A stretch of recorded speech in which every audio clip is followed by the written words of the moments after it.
The last tendrils of an autumn sunset bled across the bruised sky above Harmony Valley, painting the ragged peaks of the Green Mountains in shades of mournful violet and sullen gray. Below, along the winding embrace of the Riverbend Trail, a different kind of darkness had already descended, thick and suffocating.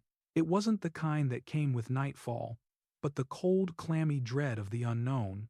Dozens of figures, silhouetted against the fading light. Weary volunteers, stoic police officers, and a handful of family members whose faces were etched with a grief too profound for tears, scoured the dense Vermont woods. Eleanor, the name, sharp with desperation, tore through the crisp air, carried on the chill breeze that rustled the turning leaves of maple and pine. It was a chorus, repeated again and again, each utterance, a prayer, a plea, a fragment of hope dwindling with every passing minute. Somewhere deeper in the undergrowth, the plaintive barks of search dogs mingled with the crackle and hiss of police radios, an ominous soundtrack to a nightmare that had stolen the town's cherished peace. Eleanor Vance, 24 years old, was supposed to be home hours ago. A brilliant master's candidate in environmental science at the University of Vermont, Eleanor's life was a testament to her passion for the natural world. She was known for her infectious laugh, her bright, inquisitive eyes, and an unshakable optimism that seemed to ripple out, touching everyone she met. Cycling was her ritual, her communion with nature, and the Riverbend Trail, a beloved local artery of well-maintained paths, was her sanctuary. She had embarked on her usual morning ride, a solitary journey she'd made countless times before, but this time, the trail had not returned her. She wouldn't just disappear, Sarah Vance whispered, her voice a raw rasp, as Detective Thomas Miller approached her and her husband, David, near the makeshift command post. Sarah's face was pale, streaked with dirt and dried tears, her hair disheveled from hours of frantic searching. David, usually a man of quiet strength, stood rigid beside her, his gaze fixed on the dense tree line as if he could will his daughter to appear from its depths. Eleanor is responsible. She always calls, always lets us know. Detective Miller, a man whose face bore the indelible marks of too many sleepless nights and too much human suffering, offered a weary nod. "We understand, Mrs. Vance. We're doing everything we can." His words felt hollow, even to him. They always did in these early hours, before any real answers emerged from the chaos. Mia, Eleanor's best friend since kindergarten, huddled nearby, her arms wrapped around herself as if to ward off an invisible cold. Her eyes, red-rimmed and swollen, darted from one searcher to another, desperately seeking a sign of recognition, a glimpse of Eleanor's familiar silhouette. She's the sun, you know?" Mia choked out, her voice barely audible. "Always shining. Always pulling everyone up. Harmony Valley isn't Harmony Valley without Eleanor." And it was true. Eleanor was the embodiment of Harmony Valley itself. Vibrant, full of life, intrinsically connected to the beauty of its surroundings. The Riverbend Trail was more than just a path. It was a ribbon of community pride, a place where joggers greeted cyclists, where families strolled with their children, where the unspoken understanding was that one was safe, utterly and completely.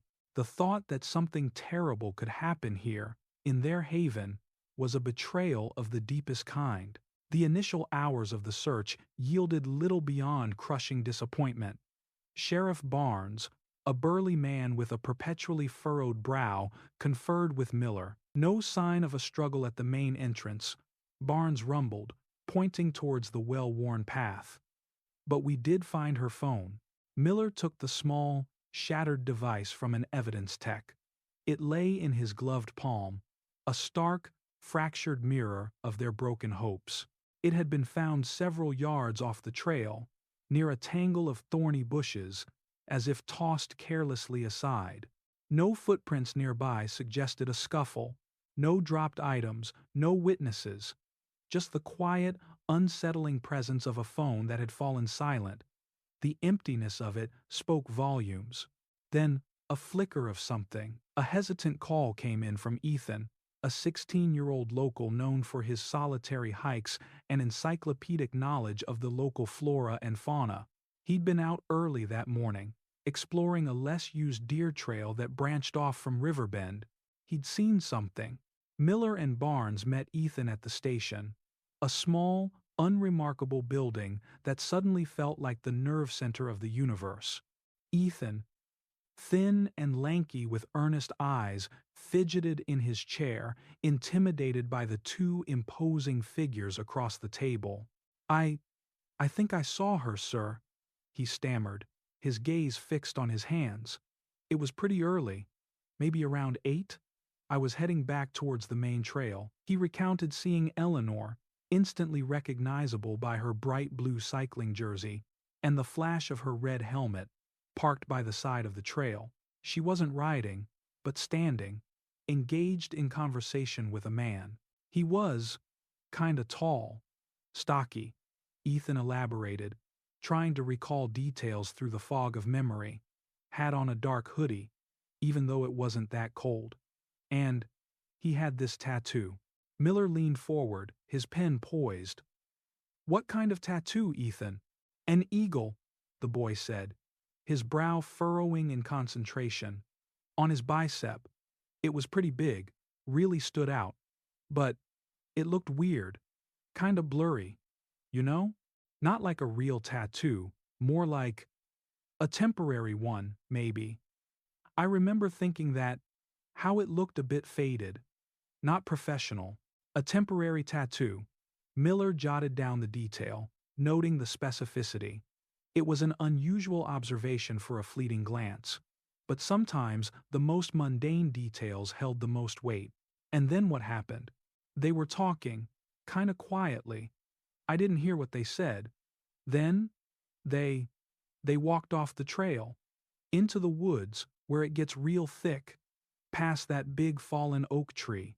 I thought maybe they were going to look at something, like a bird's nest or something, because Eleanor loved that stuff. I didn't think anything of it until I heard she was missing. A wave of cold dread washed over Miller. Off the trail, into the dense, unforgiving woods. This wasn't a leisurely detour for a nature lover. This was a diversion, a forced exit from her familiar path. Based on Ethan's description, a police sketch artist worked quickly. The resulting image was unsettling. A man with a heavy brow, a shadowed face, and most notably, the prominent, if somewhat indistinct, eagle tattoo on his bicep. The artist had tried to capture the temporary quality Ethan described, giving it a slightly mottled, faded appearance, but it wasn't emphasized as a permanent identifying feature. It was just another detail among many, easily dismissed by those looking for a clear, lifelong mark. Days crawled by, each one heavier than the last, dragging the Vances and the entire community deeper into a black abyss of despair. The search continued, but the initial frenetic energy had waned, replaced by a grim, methodical determination. Then, the first truly damning evidence emerged. A kayaker, venturing further downstream than usual, spotted something glinting beneath the murky surface of the riverbend. Eleanor's bright red bicycle, its frame twisted, its wheels mangled, lay half submerged in the frigid water, a silent testament to a violent end. It was found miles from where she was last seen, a chilling indication that whatever had happened, it wasn't a simple accident. The discovery sent a fresh jolt of horror through Harmony Valley. The river, once a symbol of the town's enduring flow, now seemed to murmur with secrets. Dive teams were immediately deployed, painstakingly combing the frigid depths. It wasn't long. Not long at all. Though, to the Vances, every second felt like an eternity. 3 days after the bicycle was found, a fisherman spotted something caught in a thicket of weeping willows along the riverbank, just downstream from the bike's resting place. The sight, when Detective Miller arrived, would forever be seared into his memory. Eleanor Vance, the bright, optimistic girl who was the sun of her community, lay lifeless, her body tangled in the brush, half submerged in the icy grip of the river bend. Her vibrant blue jersey was torn, mud-stained, and a single, heartbreaking bruise marred her once luminous cheek. Her eyes, open and vacant, stared up at the gray sky, mirroring its desolation. The official report from the medical examiner confirmed their darkest fears. Eleanor had drowned, but there were clear signs of a struggle, a violent assault. Before she was pulled under the unforgiving water, she had fought. Eleanor, the girl who loved life with such fierce intensity, had fought for it until her last breath. Harmony Valley reeled. The tranquil facade shattered, revealing a raw undercurrent of fear and vulnerability. The Riverbend Trail, once a source of joy and pride, became a place of dread, a monument to their lost innocence. Parents clutched their children tighter. Neighbors regarded strangers with newfound suspicion. Self-organized patrols, born of desperation and a burning need for answers, began to scour the woods, but they yielded nothing. The killer had vanished as completely as Eleanor had. Weeks turned into months, months into a year. The initial flurry of activity dwindled to a trickle of unanswered questions. The sketch of the man with the temporary eagle tattoo was widely circulated, posted in every post office and diner across Vermont, but no one recognized him. The tips dried up, the leads went cold. The case of Eleanor Vance, a life so full of promise brutally extinguished, faded into the grim category of an unsolved murder, a cold case, forever haunting the once peaceful heart of Harmony Valley. The echoes of Eleanor still seemed to whisper on the wind, but now they were the echoes of a community's enduring grief, a permanent scar on their collective soul. 3 years, 3 autumns had painted Harmony Valley in brilliant, fleeting golds and crimson, only to yield to the stark monochrome of winter, then the vibrant rebirth of spring, and the lush emerald of summer, repeating the cycle, yet never truly erasing the stain left by one particular October day. The Riverbend Trail, once a bustling artery of community life, now lay largely desolate, a wound that had scabbed over but never truly healed. Its once-packed dirt paths, smoothed by countless footsteps and tire tracks, were now encroached upon by ambitious undergrowth in places, weeds pushing through cracks in the asphalt sections, signs of neglect born of fear. New signs had sprung up, stark white with bold red lettering. High alert area. Report suspicious activity, stay vigilant. They were grim guardians, replacing the old weathered wooden markers that spoke of scenic overlooks and wildlife. The gentle murmur of the river, once a soothing soundtrack to Eleanor's bicycle rides, now seemed to whisper a perpetual warning. What few hikers or cyclists ventured onto the trail did so with an altered gait, eyes constantly scanning the tree line, hands gripping pepper spray or cell phones, their previous easy confidence replaced by a hyper-awareness, a readiness for flight. Children were no longer allowed to roam freely, their laughter replaced by the cautious, supervised play of anxious parents. The community, once united by its quiet charm and natural beauty, now shared a silent, communal understanding of vulnerability. For women in Harmony Valley, the change was particularly profound. Self-defense classes, once a fringe offering at the local YMCA, now boasted waiting lists. Women who had never considered throwing a punch or delivering a kick found themselves in fluorescent-lit gyms, learning to strike with intent. Their faces grim, their movements fueled by a simmering anger and a desperate need for control. They practiced in silence, the air thick with unspoken fears. Fears for themselves, for their daughters, for the fundamental right to walk a trail in peace. Each block, each jab, was a defiant stand against the memory of Eleanor's final, desperate struggle. The Vance family, however, lived in a perpetual state of autumn. David and Sarah Vance, Eleanor's parents, moved through their days as if wrapped in a permanent shroud of grief. Their once vibrant home, filled with Eleanor's art and the scent of her favorite jasmine tea, now echoed with a profound silence. Sarah tended a small memorial garden in the backyard, her hands calloused from the work, her eyes often distant, lost in memories of a daughter who was supposed to bury her, not the other way around. David, a man of quiet fortitude, had thrown himself into establishing the Eleanor Vance Memorial Fund. It wasn't just a scholarship for environmental science students. It actively funded security cameras along the Riverbend Trail, emergency call boxes, and increased patrols.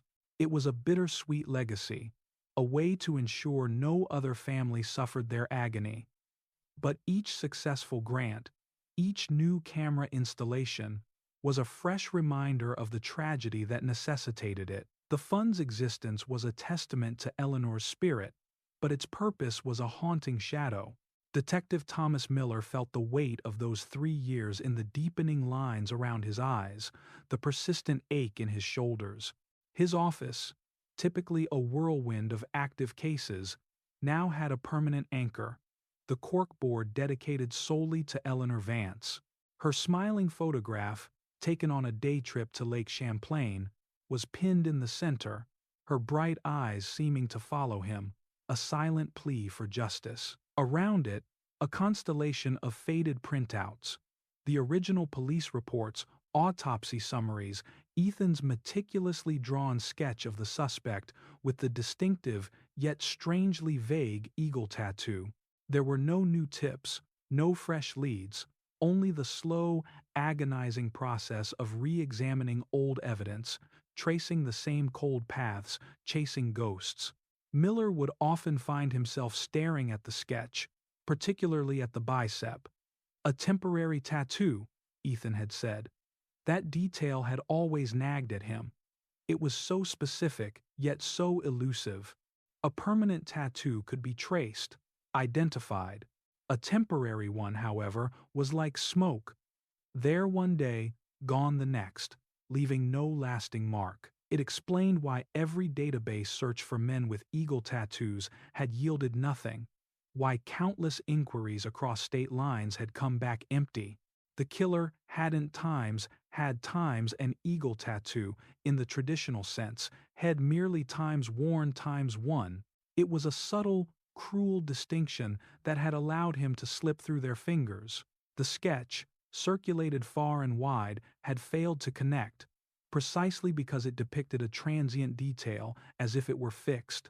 Miller often felt a surge of frustration, a gnawing guilt that he hadn't focused more on the temporary aspect from the start, hadn't emphasized it enough in the early alerts. But in the chaos of a missing person turned murder investigation, such a nuance had seemed less critical than basic facial features. He'd made countless calls, sent emails to departments nationwide, reposted the sketch on various cold case forums, each time hoping for a flicker of recognition, only to be met with the deafening silence of a dead end. Hundreds of miles away, in the bustling industrial city of Lakeside City, Ohio, a different kind of alert had just shattered the evening calm. Detective Isabella Ramirez, a sharp, observant woman with a no-nonsense demeanor, found herself staring at another crime scene photo. This time, it wasn't a murder, but a violent assault. The victim, a young woman named Chloe Jenkins, had been jogging on a secluded trail in the city's sprawling metropolitan park when she was ambushed. She had fought back with astonishing ferocity, managing to knee her attacker and escape into the gathering dusk, narrowly avoiding a fate far worse. Her description of the assailant was vivid, fueled by terror and adrenaline. A man in his late 30s or early 40s, broad-shouldered, with a menacing glint in his eyes. Lakeside City PD moved fast. Chloe's description, combined with a quick canvass of known offenders in the area, led them to Marcus Thorne. Thorne was a transient, picking up odd jobs, construction, landscaping, day labor, and known to authorities for a string of minor offenses that often escalated into violence, bar brawls, domestic disturbances, petty theft with assault. His rap sheet painted a picture of a man with a volatile temper and a disregard for personal boundaries. He was picked up within hours, found sleeping rough under an overpass, a half-empty bottle of cheap whiskey beside him. The booking process was routine. Fingerprints, mugshots, a list of personal effects. As Thorne was being processed, his shirt off for a clearer photograph of any identifying marks, Detective Ramirez's eyes landed on his right bicep. There, barely visible beneath a faint film of dirt and faded pigment, was the ghost of a tattoo. It was an eagle, its wings spread wide, but the image was blurred, the colors muted and uneven, as if it had been half scrubbed away. It looked, to Ramirez, like something a child might draw with a marker, or perhaps a temporary tattoo that had long outstayed its welcome. Ramirez, a detective who prided herself on attention to detail, made a mental note. It was unusual. Most men Thorne's age with a tattoo would have something more permanent, more defined. She flipped through his previous booking photos, a habit born of meticulousness. Sure enough, earlier photos showed similar faded images. Sometimes a wolf, sometimes a hawk, always a bird of prey, always temporary. She spoke to the booking officer, who confirmed Thorne had a habit of applying these cheap, stick-on tattoos, often changing them when they began to peel or fade. Says they make him feel powerful, the officer grunted, adjusting Thorne's handcuffs. Like, he's got a spirit animal. A shiver ran down Ramirez's spine. Asterisk. Spirit animal asterisk. The term felt unsettling, considering the man's violent tendencies. She had a habit of browsing cold case files during her downtime. A morbid fascination with the puzzles, left unsolved. Something about that faded eagle, combined with Chloe's terrifying account of an unprovoked attack on a remote trail, tugged at a distant memory. A news report, years ago, from some quiet New England town, Vermont perhaps? A missing college student, a cycling trail, an unidentified man with an eagle tattoo. The image of the sketch from that old report, glimpsed briefly in an online database, flashed across her mind. It had been vague, yet compelling. Ramirez returned to her desk, the faint image of Thorne's bicep tattoo stubbornly lingering. She opened the National Cold Case database, typing in keywords Vermont, Riverbend Trail, missing cyclist, eagle tattoo. Almost immediately, the case of Eleanor Vance appeared. She clicked on it, and there it was. Ethan's sketch, the distinctive eagle prominently displayed on the suspect's bicep, rendered with that subtle, almost imperceptible blur that hinted at its impermanence. The description noted the witness's unusual observation. Possible temporary tattoo. Her breath hitched. The pieces, scattered across hundreds of miles and 3 years, were suddenly coalescing with terrifying clarity. It wasn't just the eagle. It was the temporary times nature of it. This was the detail that had been missed. The nuance that had allowed a killer to evade capture. The physical description of the suspect in Eleanor's case, stocky build, heavy brow, shadowed eyes, also aligned disturbingly well with Marcus Thorne's mugshot. Without hesitation, Ramirez drafted an email. She attached Thorne's booking photos, a detailed summary of the Lakeside City assault, and a cross-reference to the Eleanor Vance cold case.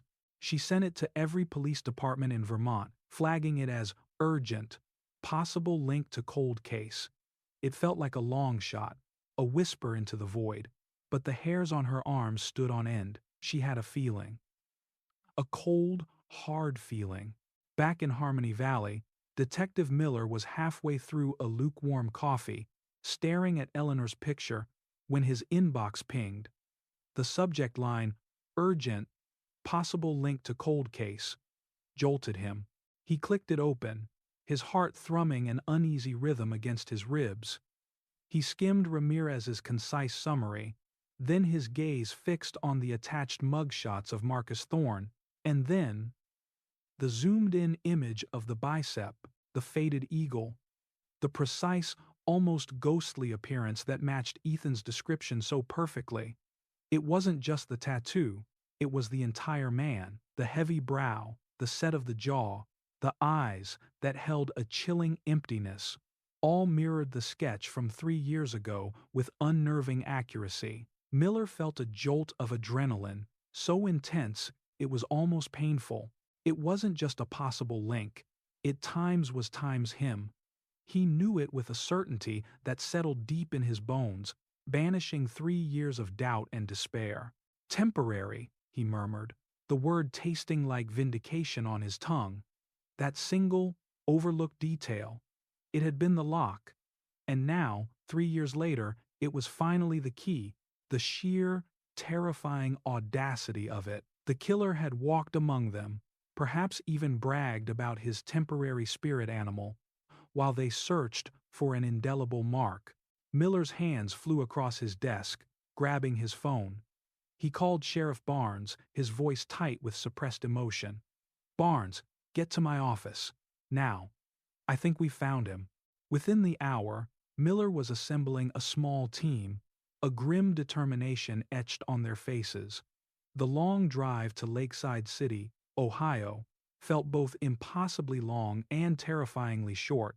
3 years of cold dread, now replaced by a burning, furious hope.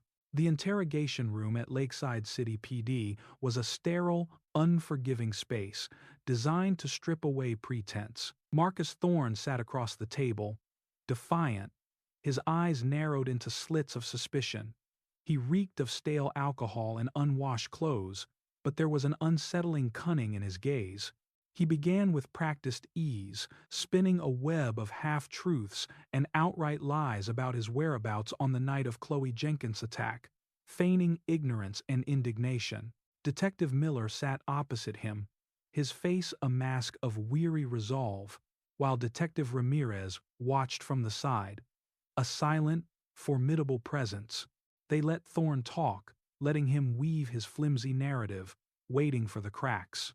Then, Miller leaned forward, his voice low, steady, cutting through Thorne's bluster. "Marcus, let's talk about Harmony Valley, Vermont, the Riverbend Trail. October, 3 years ago." The name hung in the air, a sudden, unexpected cold snap. Thorne's practiced composure faltered. Just for a flicker, his eyes darted from Miller to Ramirez, then back, searching for a tell, a weakness. "Never been there," he grunted, his voice gruff. But the denial came a fraction too late. Ramirez interjected, her voice calm but firm. "We have an eyewitness, Marcus, a young man who saw you talking to Eleanor Vance, a young woman. On that trail, he also saw your tattoo, an eagle, a temporary one, just like the ones you favor." Miller slid a photograph across the table, the police sketch of the suspect, placed beside a mugshot of Thorne. The resemblance was undeniable, chilling. Thorne's gaze fixed on the bicep, then on his own arm. He tried to hide a flicker of panic. "Plenty of guys wear those stickers," he sneered, but his voice was losing its edge. They pressed him further. Miller detailed the forensics from Eleanor's autopsy, the signs of struggle, the drowning. He described the location where Eleanor's bike was found, then her body. "You pulled her into the woods, didn't you, Marcus? Off that path, into the thick undergrowth. You attacked her. Then you dragged her to the river, threw her bike in. Then you held her under the water until she stopped fighting." Miller's voice was devoid of emotion, a cold recitation of facts that were slowly, inexorably, tightening around Thorne. Thorne shifted uneasily, his bravado crumbling. The casual confidence had vanished, replaced by a twitch in his jaw, a nervous tremor in his hands. He started to curse, to rage, but his anger felt desperate, unconvincing. They talked about his history of violence, the escalating patterns, the way he targeted vulnerable women. They showed him his own booking photos, the various temporary bird tattoos, each one a silent testimony to his bizarre, ritualistic choices. Finally, the dam broke, not with a sob, but with a guttural growl of defeat. His shoulders slumped, his gaze falling to the table. Yeah, he rasped, the word barely audible. She fought. Damn bitch fought like a wildcat. I just wanted to teach her a lesson. She shouldn't have been out there alone. His confession was chillingly devoid of remorse. A cold, clinical account of pure malice. He described dragging Eleanor off the trail, her terrified pleas, his own escalating rage, the struggle by the riverbank, and the final, brutal act of holding her head beneath the icy current. In a chilling postscript, he also casually admitted to a string of similar assaults across several states, cases that had, until now, remained unsolved. Marcus Thorne was swiftly charged and, based on his confession and the overwhelming evidence, including the irrefutable link provided by the temporary tattoo, was convicted. He received multiple life sentences without parole, ensuring he would never again walk free to prey on others. The news ripped through Harmony Valley like a hurricane, leaving behind a complex landscape of relief and renewed pain. For the Vance family, it was a closure they had desperately yearned for, yet feared. Sarah wept, not just for Eleanor, but for the years of agonizing uncertainty, for the peace that had been stolen from them. David held her, his own tears finally falling. Justice had been served, but it was a cold, hard justice, one that couldn't bring back their son, their Eleanor. Riverbend Trail, though now safer with new surveillance cameras, emergency call boxes every half-mile, and more frequent patrols by both law enforcement and dedicated volunteers, would never again be the untouched sanctuary it once was. The fear, once unleashed, could not be entirely recontained. People walked with an awareness that their world, however idyllic, could be invaded, could be shattered. Near the main entrance of the trail, where the initial search for Eleanor had begun, a small, elegant monument now stood.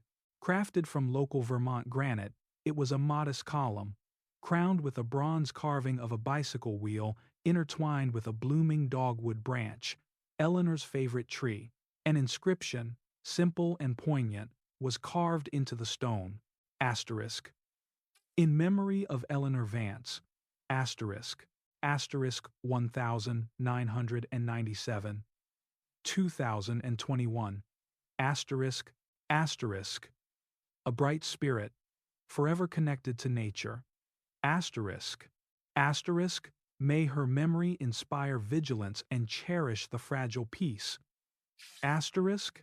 The monument served as a constant, quiet reminder, a testament to a life cut short, a community's lost innocence, and the enduring need for vigilance. The Vance family, alongside the people of Harmony Valley, learned to live on, forever scarred, yet resilient. They carried their grief not as a burden, but as a torch, illuminating the path forward, ensuring that Eleanor's light, though extinguished too soon, would continue to shine, a perpetual warning and a beacon of hope for a future where no other life would be lost to the shadows.